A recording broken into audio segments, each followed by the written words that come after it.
በስመ አብ ወወልድ ወመንፈስ ቅዱስ አሐዱ አምላክ። መጋቢት 17 በዚህች ቀን ጌታችን ኢየሱስ ክርስቶስ የሚወደው በአራተኛውም ቀን ከመቃብር ያስነሳው የከበረ ጻድቅ አልዓዛር አረፈ። ይህም ጻድቅ ሰው ከእስራኤል ልጆች ውስጥ ነው። ማርያና ማርታ የተባሉ ሁለት እህቶች አሉት። ማርያም የክብር ባለቤት ጌታችን ኢየሱስ ክርስቶስን ሽቱ የቀባቸው ናት። እነርሱም ለጌታ ደቀ መዛሙርቶቹ ናቸው። ስለ ምግባራቸውም ጌታችን ይወዳቸዋል። ሁሉም ያላገቡ ደናግላን ናቸው። በሰው ወገን ሁሉ ላይ የተቆረጠና የተወሰነው ሰዎችም ሊጠጡት ያላቸው የሞት ጽዋን የሚጠጣበትና እጁን ለሞት የሚሰጥበት ለዚህ ጻድቅ ጊዜው ሲደርስ እርሱም እጁን በመስጠት አረፈ። የክብር ባለቤት ጌታችን ግን የሚሰራውን ያውቃልና መጀመሪያ ከሞት አላዳነውም። ጠርቶ እስከሚያስነሳው ድረስ ሙቶ በመቃብር 4 ቀን እንዲኖር በዚህም በ4 ቀን የጻድቃንን ማደሪያዎችንና የጻድቃንን የስቃይ ቦታዎችን እንዲያይ ተወው እንጂ አላዳነውም። ያን ጊዜም ታላቅ ምልክት ትሆናለች። ከ4 ቀኖች በኋላ የክብር ባለቤት ጌታችን ኢየሱስ ክርስቶስ ወደ እርሱ መጥቶ አልዓዛር አልዓዛር ና ውጣ ብሎ ከመቃብር ውስጥ ጠራው። ያን ጊዜ እጆቹና እግሮቹ እንደታሰሩ ሙታኖችንም እንደሚጠቀልሏቸው በሰበን ፊቱ እንደተጠቀለለ ወጣ። እጆቹና እግሮቹ እንደተጠቀለሉና እንደታሰሩ ከመቃብር የመውጣቱ ምክንያት ሰዎች ሁሉ መስዋዕቱን መሞቱን እንዲረዱ፣ ሌሎችም ይህ በመካከላቸው በስምምነት የሆነ ነው ብለው እንዳያስቡ፣ ስለዚህም እንደገነዙት ሆኖ እንዲወጣ ጌታችን አዘዘው። ይህችም ምልክት እንድትሆን ከሃዲዎችም በመቃብር ውስጥ ሕያው እንደነበረ ቢያስቡም እጆቹና እግሮቹ ፊቱም እንደተጠቀለሉ እንዴት ይወጣ ነበር? እኛ የክርስቲያን ወገኖች ግን የክብር ባለቤት ጌታችን ኢየሱስ ክርስቶስ ከ4 ቀኖች በኋላ አልዓዛርን ያስነሳው እርሱ እንደሆነ እናምናለን እንታመናለንም። እርሱ በሥራው ሁሉ ላይ ችሎታ አለውና። ለጌታችን ለፈጣሪያችን ለመድኃኒታችን ኢየሱስ ክርስቶስ ከቸር አባቱና ሕይወት ከሆነ መንፈስ ቅዱስም ክብር ስግደት ይሁን ለዘላለሙ አሜን። ቅዱስ ቴዎቅሪጦስ አናጉስጢንስ። በዚህችም ዕለት አናጉስጢንስ ቴዎቅሪጦስ በሰማዕትነት አረፈ። ይህም ቅዱስ የሮሚ አገር ሰው ነው። አላውያንም ለጣዖት እንዲሰዉ ክርስቲያኖችን ይዘው ባስገደዷቸው ጊዜ እርሱንም ከእርሱ ጋር ያዙት፣ ወደ ንጉሱም አቀረቡት። ያን ጊዜ ከ15 ዓመት ልጅ ነበረ። ንጉሱም በማመጣብህ ስቃይ ትፈተናለህን? ወይስ ለአማልክት ትሰዋለህ? አለው። ቴዎቅሪጦስም እኔስ ለክብር ባለቤት ለጌታዬ ለፈጣሪዬ ኢየሱስ ክርስቶስ እሰዋለሁ አለው። ንጉሱም ቴዎቅሪጦስ ሆይ በክፉ አሟሟት እንዳትሞት ለአማልክት መስዋዕት አቅርብ አለው። እርሱም ንጉሥ ሆይ መስዋዕቴን እንድታይ ና አለው።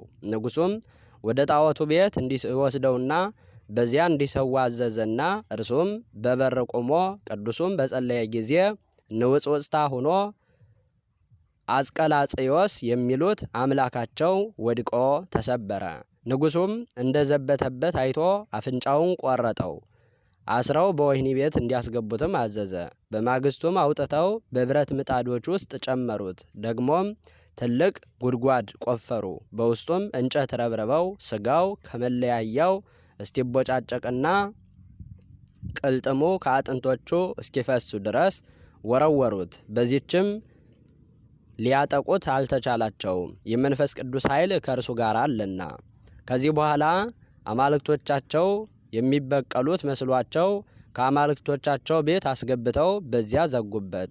ቴዎቅሪጦስ ግን ከጣዖታቱ ላይ ያለውን ወርቅ ቀጥቅጦ በስውር ይዞ እየወጣ ለድሆችና ለጦማዳሪዎች መጸወተው።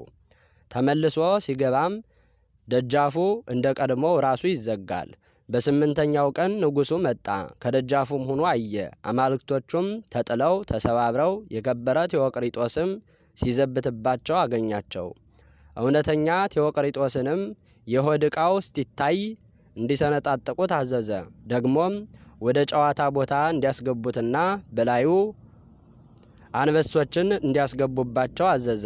አንበሶችም ቁስሎቹን ላሱለት። ዳግመኛም ሕዋሳቱ እስቲሰነጣጠቅ ድረስ የሚያጣብቅ ቦታ እንዲያስገቡት መላ አካላቱንም ታጥፎ እስቲቆለመም እንዲያሰቃዩ ታዘዘ። በዚህም ተሸብሮ አላሸነፉትም። ንጉሡም ብርታቱን አይቶ ራሱን በሰይፍ እንዲቆርጡ አዘዘ። የከበረ ኤጲስቆጶስ ኤሞሪዎስና ሕዝቡ ሁሉ በጸሎት እየተራዱት ቅዱስ ቴዎቅሪጦስን ተከተሉት። በቅዱሳን ሰላምታም ተሳልመውት ተሰናበቱት። ባለወግ ወታደርም ሰይፉን አንስቶ አንገቱን ቆረጠው። ምስክርነቱንም ፈጸመ። አማላጅነቱ በረከቱ ከሁላችን የክርስቲያን ወገኖች ጋር ለዘላለም ይሁን አሜን። በዚችም ቀን ደግሞ የተጋዳይ ቅዱስ ጊዮርጊስና የሰማዕቱ ተላሳስ ኤጲስቆጶስ ዮሴፍ መታሰቢያቸውና የሊቀ ካህናት ኒቆር የሥጋው ፍልሰት ነው። መጋቢት 17 ቀን የሚከበሩ ዓመታዊ የቅዱሳን በዓላት ቅዱስ አልዓዛር ጻድቅ ሐዋርያ፣ ቅዱስ ቴዎቅሪጦስ አናጉስጢንስ ሰማዕት፣ ቅዱስ ተላስስ ሰማዕት፣ ቅዱስ ዮሴፍ ኤጲስቆጶስ፣ ቅዱስ ጊዮርጊስ መስተጋድል። ወርሃዊ በዓላት ቅዱስ እስጢፋኖስ ሊቀ ዲያቆናት ቀዳሜ ሰማዕት፣ ቅዱስ ያዕቆብ ሐዋርያ ወልደ ዘብዴዎስ፣ ቅዱስ ኤጲፋንዮስ ዘቆጵሮስ፣ ቅዱሳን አበው መክሲሞስና ዱማቴዎስ፣ አባ ገሪማ ዘመድራ፣ አባ ጰለሞን ፈላሲ፣ አባ ለትጹን የዋህ። ጌታ ኢየሱስም ትንሣኤና ሕይወት እኔ ነኝ፣ የሚያምንብኝ ቢሞት እንኳ ሕያው ይሆናል፣ የሚያምንብኝንም ሁሉ ለዘላለም አይሞትም። ይህን ታምኛለሽን አላት። እርሷም ማርታ አዎን ጌታ ሆይ አንተ ወደ ዓለም የሚመጣው ክርስቶስ የእግዚአብሔር ልጅ እንደሆንክ እኔ አምናለሁ አለችው።